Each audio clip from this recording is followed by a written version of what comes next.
অশ্রুজল, আর রাতের কাজের বিলাসে সীমিত দেবান্তর, নিত্যকার বানভাসী আর অনাবৃষ্টি বিলীন কোন এক আহুতি লগ্নে সারিবদ্ধ প্রাণ তার হৃদয়ের পাশে এসে ছুতে পারে সেই সবের অনুচ্চারিত বোধ। বিহ্বল চোখের সামনে সময়ের স্রোত ভেসে চলা অসংখ্য নববধূত মৃত শামুকের মতো, না হয় শুনত না কেউ, না হয় দেখত না কেউ, তবুও অরণ্য ছিল তো মনে, মনের মনের তোমার চোখের জলে কেন ভাসাতে এলে শোক সভা।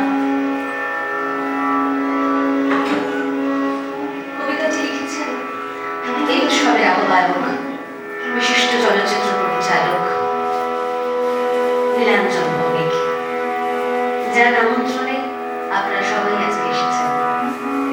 বেশ দীর্ঘ সময় বিরতির পরে আমরা আবার একসাথে মিলিত হয়েছি।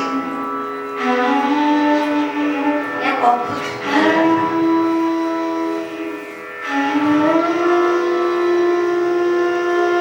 সেই ভালো লাগা, সেই আনন্দটুকু নিয়ে আমাদের আজকের এই সময়